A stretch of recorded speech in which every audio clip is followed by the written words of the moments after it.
Bonjour, c'est Cryptoly, j'espère que vous allez bien en ce vendredi 2 février 2024. On se retrouve aujourd'hui pour parler crypto, pour parler BTC, il y a pas mal de choses à couvrir. On commence tout de suite avec Jupiter. Alors Jupiter, je pense que vous en avez déjà entendu parler, c'est un gros airdrop qui est tombé avec le Jup, qui est un agrégateur d'échanges décentralisés sur Solana. On a eu 1,4 milliard de dollars de volume sur la journée de lancement, le très gros airdrop a priori, et quelque chose qui a été assez marquant, c'est que on a eu vraiment une valorisation de l'écosystème de Solana depuis septembre, vraiment 2023, avec une surperformance de Solana au niveau du marché général, et une forme de renaissance de la visibilité des projets qui sont sur Solana, et qui sont des projets qui se sont développés vraiment courant 2022-2023, et surtout durant la chute de FTX, ce sont des projets qui ont pas levé la tête et qui ont continué à construire. Et c'est pour ça que j'ai toujours défendu Solana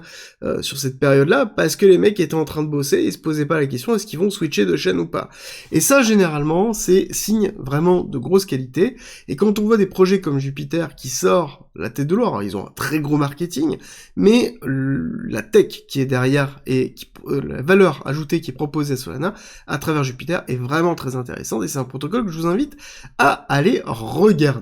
À côté, nous avons Polygon qui va cut son staff de 19%. Alors du coup, c'est plutôt logique, d'accord? C'est à peu près 100 personnes. C'est pour vous donner à quel point Polygon Labs est conséquent en termes de staffing. Ils avaient déjà fait plusieurs cuts, ils avaient réembauché derrière, et là forcément, ils refont des cuts derrière. Et le but étant d'alléger au maximum les phases d'évolution. À savoir Polygon, il faut comprendre que en 2022 et 2023, ils ont eu des phases de développement énormes. Maintenant, ils sont en train de terminer ces phases de développement. Et donc, ça veut dire qu'ils sont en train d'alléger aussi le staffing qu'ils ont pour pouvoir faire une nouvelle phase d'accélération. Mais ce qui est plutôt classique dans des startups, d'avoir des phases d'hyper-accélération et ensuite de décélération avec du dégraissage qui a lieu. C'est triste, mais malheureusement, c'est le fonctionnement de toute startup dans la tech. À côté, nous avons JP Morgan qui nous alerte sur l'importance de Tether au niveau de la crypto. Alors, ce qui est intéressant, c'est que du coup, c'est des analyses de JP Morgan, donc ce n'est pas JP Morgan,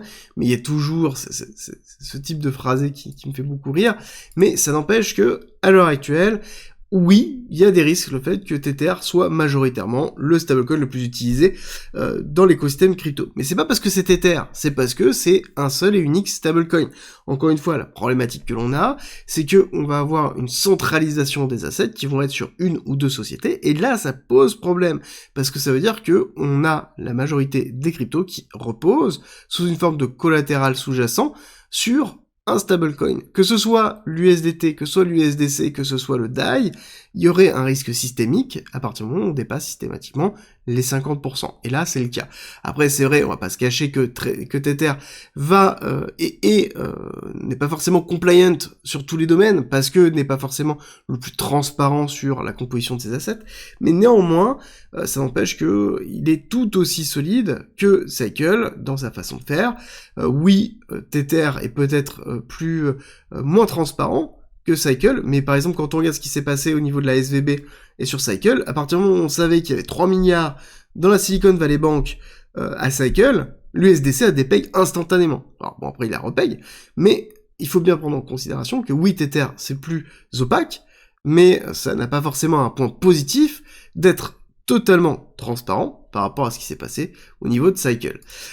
Point macro, ce qui est intéressant de voir, c'est que on a eu des beaux chiffres au niveau de l'IPC de l'Europe, on est passé à 2,8, alors oui, un petit peu au-dessus de l'attendu, mais ça n'empêche que on a bien la target des deux qui commence à se rapprocher au niveau de l'Europe, et on a un PMI américain qui reprend encore du poil de la bête, on est toujours au-dessus de 50, on progresse, donc on a bien une industrie américaine qui est relativement forte, et je vais vous faire une vidéo demain où je vous fais un point macro très poussé, et qui va être corrélé avec le Bitcoin, par exemple, et les cryptos, pour vous donner cette visibilité-là, pour vous donner, en fait, ce qui va se passer dans les prochains mois par rapport à la macro et par rapport au transfert de liquidité qu'on risque de voir. Vous allez voir, ça va être très intéressant. Et ça, c'est demain. À côté, autre point important, c'est qu'on a peut-être une banque qui a un petit peu du mal, avec 50% de chute pour Bank of America, dans lequel on a des problématiques au niveau des résultats, avec derrière des grosses pertes. On parle d'une provision de 552 millions de dollars pour des pertes sur créances.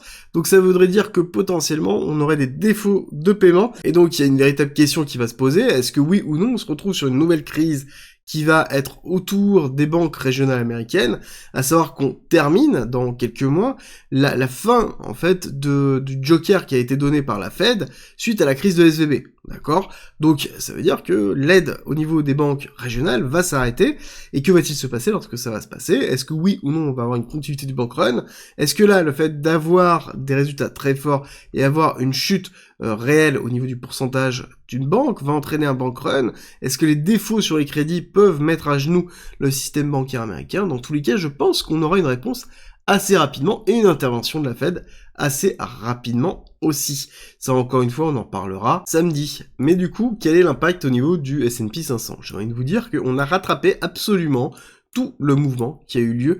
suite à l'annonce de Jérôme Powell, d'accord? Donc on avait défini qu'on avait un petit retracement, potentiellement jusqu'au 4400, ce n'est pas le cas. Et ce qui est intéressant de voir, c'est que là on voit vraiment une suraction du marché action, et c'est là où se trouve la liquidité actuellement. Clairement, on va pas se le cacher, c'est ce qui pousse, et la réflexion que je suis en train de me faire, et ça va être le fondement de la vidéo de demain, ça va être, est-ce que on n'a pas un pricing qui est en train d'être effectué sur la future baisse des taux actuellement de la Fed, qui ne serait pas en mars, mais du coup qui serait potentiellement en juin, dans lequel on a un marché qui est en train d'anticiper cette baisse des taux, et non pas en mars, comme prévu, mais bien en juin, et c'est pour ça qu'on a une réaction haussière, et c'est un petit peu ce que l'on a. La question qui va falloir se poser, c'est est-ce que le marché n'est pas en train d'anticiper ce que l'on va avoir dans 6-9 mois, et derrière, lorsque l'on l'aura, on aura un retracement de réaction baissière qui est plutôt classique, d'accord? Donc anticipation du marché sur baisse des taux, donc réaction haussière,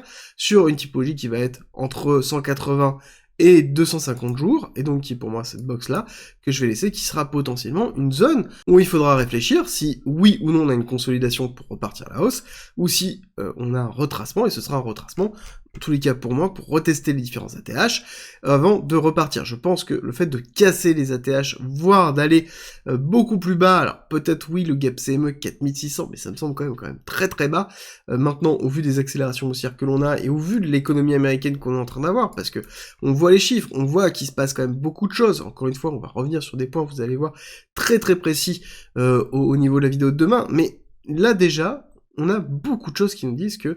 on a une économie américaine qui est beaucoup plus solide que prévu, et que même si on a une crise, elle risque d'être express, et je vais vous expliquer pourquoi demain. Au niveau du pétrole, on a quelques jours dans le rouge. Pour moi, je pense qu'on va aller retester les 70, d'accord, on va aller retester ces lots-là, avant de potentiellement repartir, et continuer une accélération haussière, hein. Là-dessus, on n'a pas pris les highs qui ont été ici, on a créé de la liquidité dans cette zone-là. Pour moi, on va aller chercher cette liquidité pour aller renforcer peut-être ici, dans cette zone, avant de refaire un petit retest baissier, d'accord? Mais ça n'empêche qu'on est toujours dans le bloc 80-65,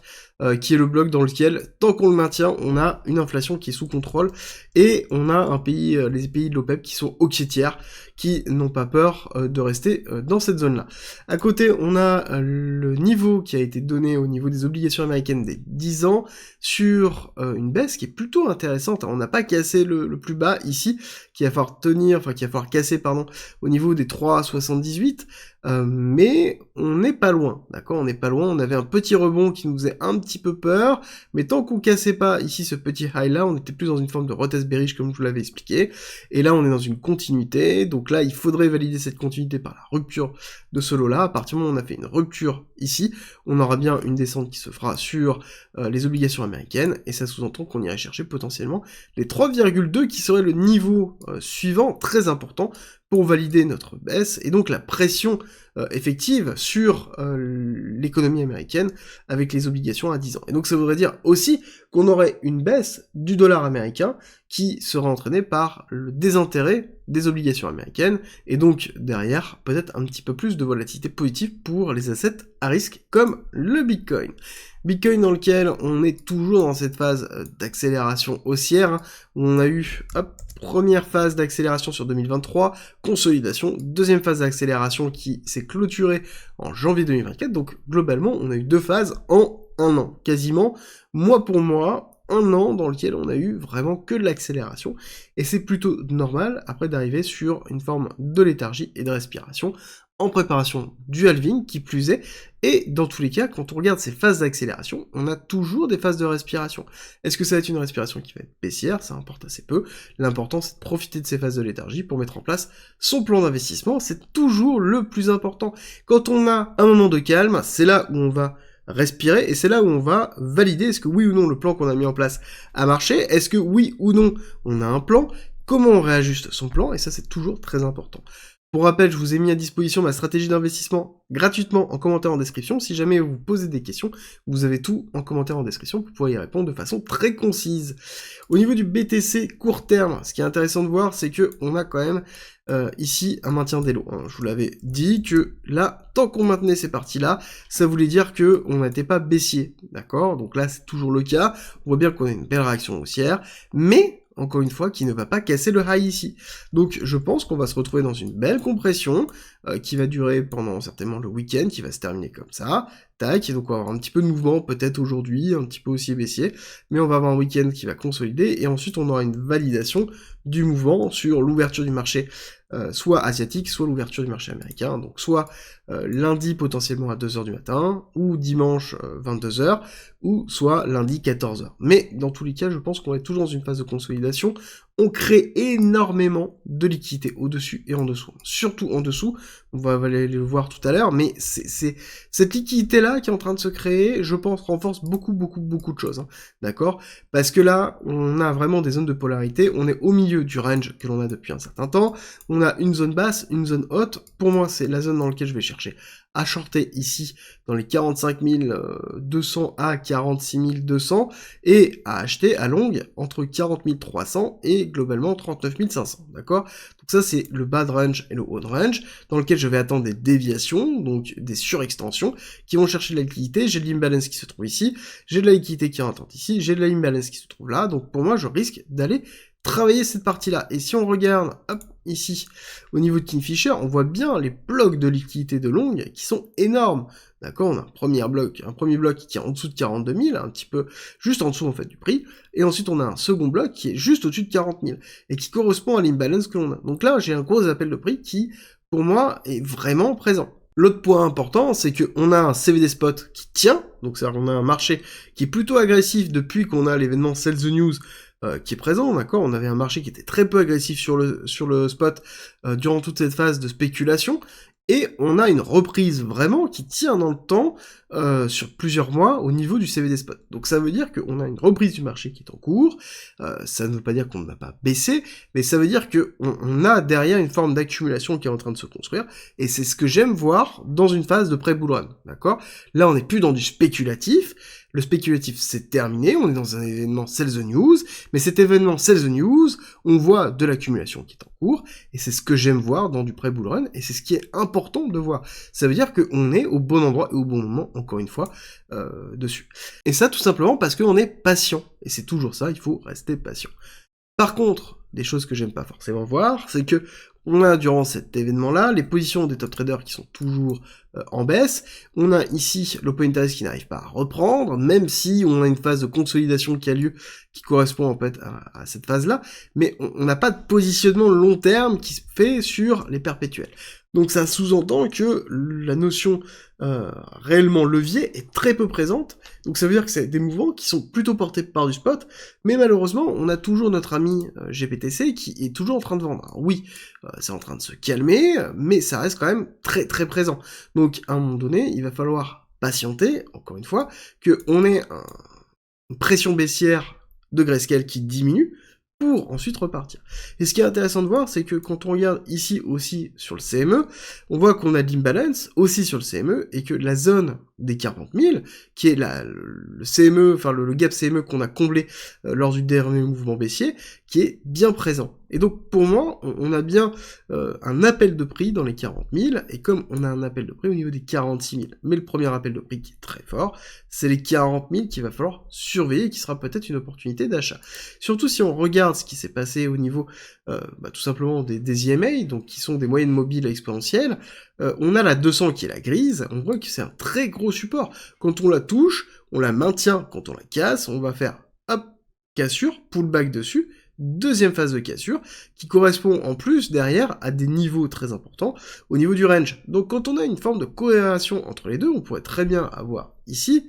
alors si je reprends hop, un petit pinceau classique, forme de consolidation que l'on va avoir durant le week-end, qui assure pullback sur les 200, deuxième cassure qui correspond au mouvement qu'on a eu là, deuxième phase d'accélération, et ensuite on repart, on va chercher la liquidité qui casse au-dessus de cette zone-là pour aller chercher le top de range, et donc là, potentiellement, un short à aller voir, ou un renforcement de ces positions de hedging si jamais on n'est pas encore couvert sur une potentielle baisse, peu importe qu'on achète ou pas en spot, on doit avoir une gestion du risque si jamais on est trop exposé, ça c'est comme d'habitude, votre propre gestion du risque qui va déterminer votre capacité à pouvoir investir sur le long terme. Ce sera tout pour aujourd'hui. N'oubliez pas que dimanche 18h live sur YouTube avec notamment Cryptomage dans lequel on va parler techno, on va parler aussi beaucoup de la notion de spéculation, la notion d'airdrop et comment les airdrops influent dans la spéculation des projets et est-ce que c'est pas un narratif à jouer justement à proprement parler. Vous allez voir, ça va être très intéressant comme discussion et ça va être surtout un gros échange entre deux passionnés, moi et lui, et vous, bien évidemment, qui serez sur le live. C'est dimanche à 18h et nous, en attendant, on a terminé pour ce matin. On se retrouve tout à l'heure, 13h30, pour une vidéo sur Quant.